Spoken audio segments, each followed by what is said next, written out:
8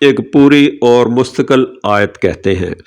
بعض اسے اس کا جز مانتے ہیں، بعض سرے سے اس آیت کو اس کے شروع میں مانتے ہی نہیں، جیسا کہ مدینہ کے قاریوں اور فقیہوں کے یہ تینوں قول ہیں۔ اس کی تفصیل انشاءاللہ آگے آئے گی۔ اس سورہ کے کلمات 25 ہیں اور اس سورہ کے کلمات 25 ہیں اور حروف 113 ہیں۔ امام بخاری کتاب التفسیر کے شروع میں صحیح بخاری میں لکھتے ہیں، ام الکتاب اس سورہ کا نام اس لیے ہے کہ قرآن کریم کی کتابت اسی سے شروع ہوتی ہے اور نماز کی قرأت بھی اسی سے شروع ہوتی ہے۔ ایک قول یہ بھی ہے کہ چونکہ تمام قرآن کے مضامین اجمالی طور پر اس میں ہیں، اس لیے اس کا نام ام الکتاب ہے۔ اور عرب کی عادت ہے کہ ہر ایک جامع کام اور کام کی جڑ کو جس کی شاخیں اور اجزاء اسی کے تابع ہو کہتے ہیں۔ دیکھیے ام الراس وہ اس جلد کو کہتے ہیں جو دماغ کی جامع ہے، اور لشکری جھنڈے اور نشان کو بھی جس کے نیچے لوگ جمع ہوتے ہیں کہتے ہیں۔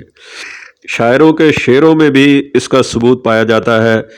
مکہ کو ام القریٰ کہنے کی بھی یہی وجہ ہے کہ وہ سب سے پہلے ہے اور سب کا جامع ہے۔ زمین وہیں سے پھیلائی گئی ہے۔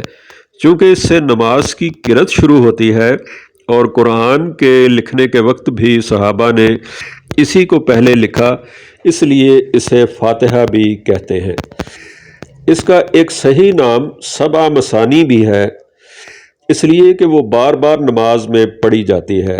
ہر رکعت میں اسے پڑھا جاتا ہے، اور مثانی کے معنی اور بھی ہیں جو انشاءاللہ اپنی جگہ بیان ہوں گے، واللہ عالم۔ مسند احمد میں حضرت ابو ہریرہ رضی اللہ تعالی عنہ سے روایت ہے کہ رسول اللہ صلی اللہ علیہ وآلہ وسلم نے ام القرآن کے بارے میں فرمایا، یہ ام القرآن ہے، یہی سبع مثانی ہے اور یہی قرآن عظیم ہے۔ ایک اور حدیث میں ہے، یہی ام القرآن ہے، یہی فاتحۃ الکتاب ہے اور یہی سبع مثانی ہے۔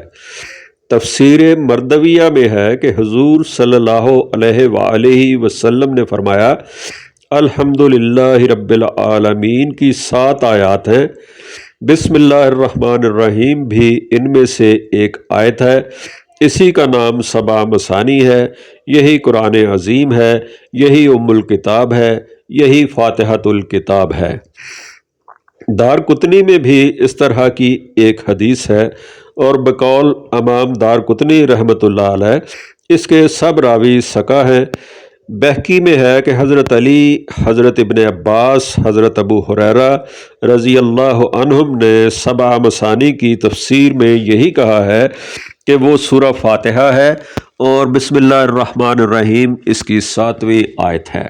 اور بسم اللہ کی بحث میں یہ پورا بیان آئے گا انشاءاللہ تعالی۔ حضرت ابن مسعود رضی اللہ تعالی عنہ سے کہا گیا کہ آپ نے سورہ فاتحہ کو اپنے لکھے ہوئے قرآن شریف کے شروع میں کیوں نہیں لکھا؟ تو کہا، اگر میں لکھتا تو پھر ہر سورت کے پہلے اس کو لکھتا۔ ابو بکر بن داؤد رحمۃ اللہ علیہ فرماتے ہیں، اس قول کا مطلب یہ ہے کہ نماز میں پڑھے جانے کی حیثیت سے، اور چونکہ تمام مسلمانوں کو حفظ ہے، اس لیے لکھنے کی چنداں ضرورت نہیں۔ دلائل النبوہ میں امام بہقی نے ایک حدیث وارد کی ہے جس میں ہے کہ یہ سورت سب سے پہلے نازل ہوئی۔ باقلانی رحمۃ اللہ علیہ نے نقل کیا ہے کہ ایک قول یہ ہے کہ سورہ فاتحہ سب سے پہلے نازل ہوئی، دوسرا قول یہ ہے کہ یا ایھا المدثر سب سے پہلے نازل ہوئی، جیسا کہ صحیح حدیث میں حضرت جابر رضی اللہ عنہ سے مروی ہے، اور تیسرا قول یہ ہے کہ سب سے پہلے اقرا بسم نازل ہوئی، اور یہی صحیح ہے۔ اس کی تفصیل بھی آگے آئے گی انشاءاللہ۔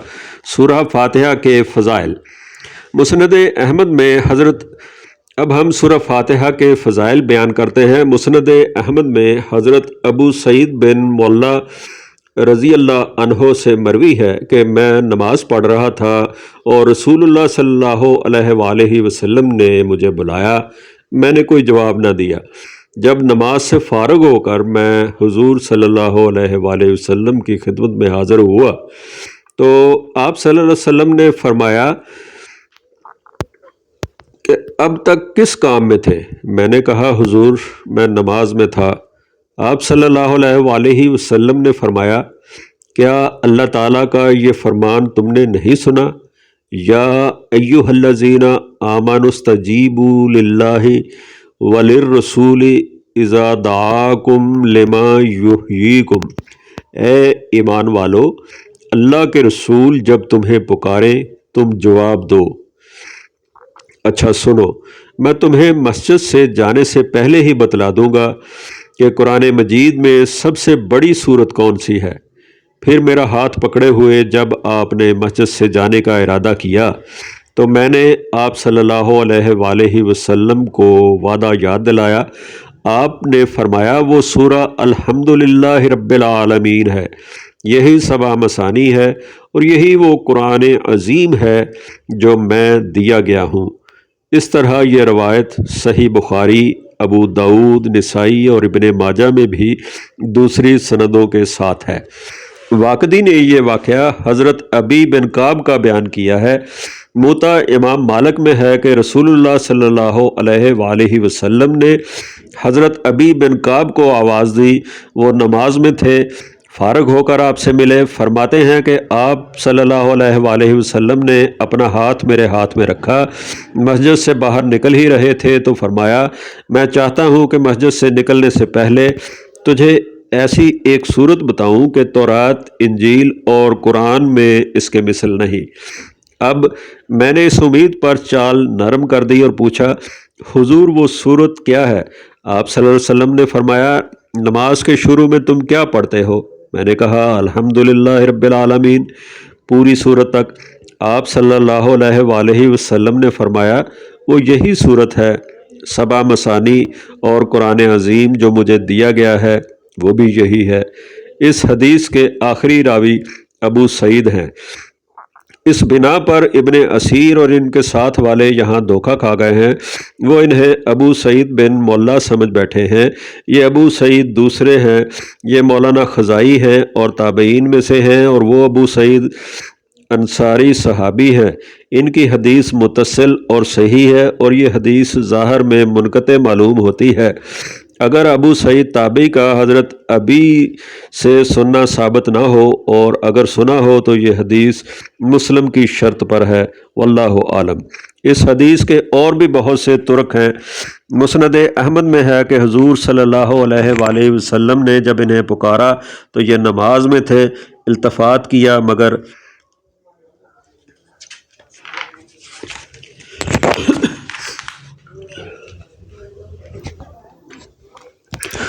جواب نہ دیا۔ آپ صلی اللہ علیہ وآلہ وسلم نے پھر پکارا، حضرت ابی نے نماز ہلکی کر دی اور فارغ ہو کر جلدی سے حاضر خدمت ہوئے، السلام علیکم عرض کیا۔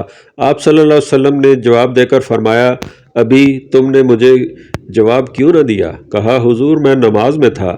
آپ صلی اللہ علیہ وآلہ وسلم نے وہی آیت پڑھ کر فرمایا کیا تم نے یہ آیت نہیں سنی؟ کہا حضور قصور ہوا، اب ایسا نہ کروں گا۔ آپ صلی اللہ علیہ وآلہ وسلم نے فرمایا کیا تم چاہتے ہو کہ میں تمہیں ایک ایسی صورت بتاؤں کہ تورات، انجیل، زبور اور قرآن میں اس جیسی صورت نہیں؟ میں نے کہا ضرور ارشاد فرمائیے۔ آپ صلی اللہ علیہ وآلہ وسلم نے فرمایا یہاں سے جانے سے پہلے ہی میں تمہیں بتا دوں گا۔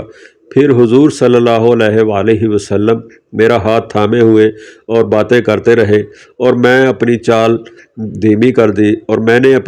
دھیمی کر دی کہ ایسا نہ ہو کہ وہ بات رہ جائے اور آپ صلی اللہ علیہ وآلہ وسلم باہر چلے جائیں۔ آخر جب دروازے کے قریب پہنچ گئے تو میں نے آپ صلی اللہ علیہ وآلہ وسلم کو وعدہ یاد دلایا۔ آپ صلی اللہ علیہ وآلہ وسلم نے فرمایا نماز میں کیا پڑھتے ہو؟ میں نے ام القرآن پڑھ کر سنائی۔ آپ صلی اللہ علیہ وآلہ وسلم نے فرمایا اللہ کی قسم جس کے ہاتھ میں میری جان ہے، تورات، انجیل، زبور اور قرآن میں اس جیسی کوئی اور صورت نہیں، یہ سبع مثانی ہے۔ ترمذی میں اتنا اضافہ اور بھی ہے کہ یہی وہ بڑا قرآن ہے جو مجھے عطا فرمایا گیا ہے۔ یہ حدیث حسن صحیح ہے۔ حضرت انس رضی اللہ تعالیٰ عنہ سے بھی اس باب میں ایک حدیث مروی ہے۔ مسند احمد کی ایک مطول حدیث میں بھی اسی طرح مروی ہے۔ نسائی کی روایت میں یہ الفاظ بھی ہیں کہ یہ صورت اللہ تعالیٰ اور بندے کے درمیان تقسیم کر دی گئی ہے۔ ترمذی اسے حسن غریب کہتے ہیں۔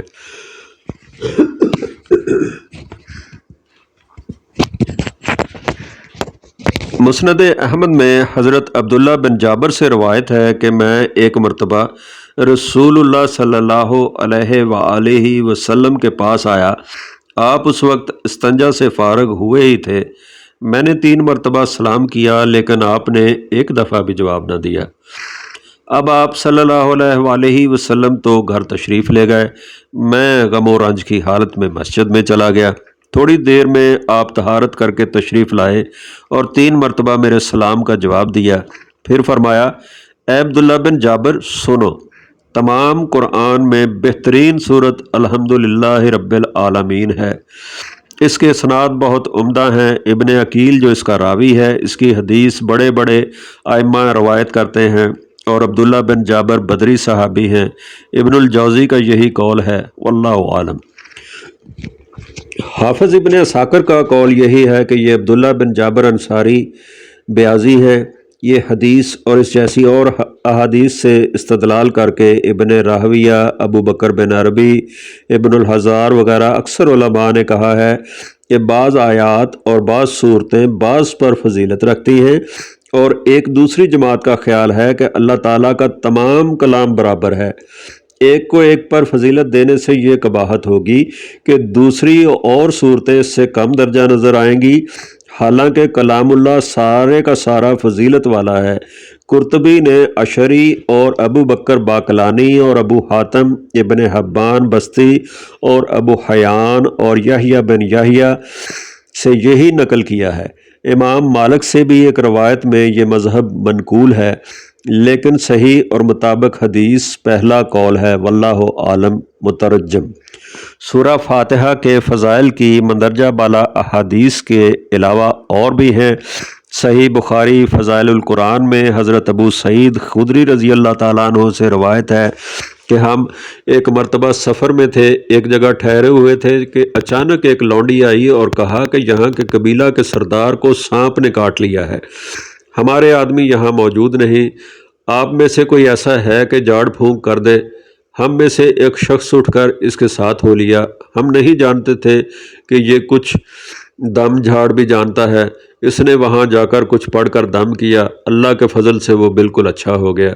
30 بکریاں اس نے دیں اور ہماری مہمانی کے لیے بہت سارا دودھ بھی بھیجا۔ جب وہ واپس آئے تو ہم نے کہا کہ کیا تمہیں جھاڑ پھونک کا علم ہے؟ اس نے کہا میں نے تو صرف سورہ فاتحہ پڑھ کر دم کیا ہے۔ ہم نے کہا اس آئے ہوئے مال کو ابھی نہ چھیڑو، پہلے رسول اللہ صلی اللہ علیہ وآلہ وسلم سے مسئلہ پوچھ لو۔ مدینہ میں آ کر ہم نے حضور صلی اللہ علیہ وآلہ وسلم سے ذکر کیا۔ آپ نے فرمایا اسے کیسے معلوم ہو گیا کہ یہ پڑھ کر دم کرنے کی صورت ہے؟ اس مال کے حصے کر لو، میرا بھی ایک حصہ رکھنا۔ صحیح مسلم اور ابو داؤد میں بھی یہ حدیث ہے۔ مسلم کی بعض روایات میں ہے کہ دم کرنے والے حضرت ابو سعید خدری رضی اللہ تعالیٰ عنہ ہی تھے۔ مسلم اور نسائی میں حدیث ہے کہ رسول اللہ کے پاس ایک مرتبہ حضرت جبرائیل علیہ السلام بیٹھے ہوئے تھے کہ اوپر سے مسلم اور نسائی میں حدیث ہے کہ رسول اللہ صلی اللہ علیہ وآلہ وسلم کے پاس ایک مرتبہ حضرت جبرائیل علیہ السلام بیٹھے ہوئے تھے کہ اوپر سے ایک زوردار دھماکے کی آواز آئی۔ جبرائیل علیہ السلام نے اوپر دیکھ کر فرمایا آج آسمان کا وہ دروازہ کھلا ہے جو کبھی نہیں کھلا تھا۔ پھر وہاں سے ایک فرشتہ حضور صلی اللہ علیہ وآلہ وسلم کے پاس آتا ہے اور کہتا ہے کہ خوش ہو جائیے، 2 نور آپ کو ایسے دیے گئے ہیں کہ آپ سے پہلے کبھی کسی نبی کو نہیں دیے گئے، سورہ فاتحہ اور سورہ بقرہ کی آخری آیات، ایک ایک حرف ان میں سے نور ہے۔ وما علینا الا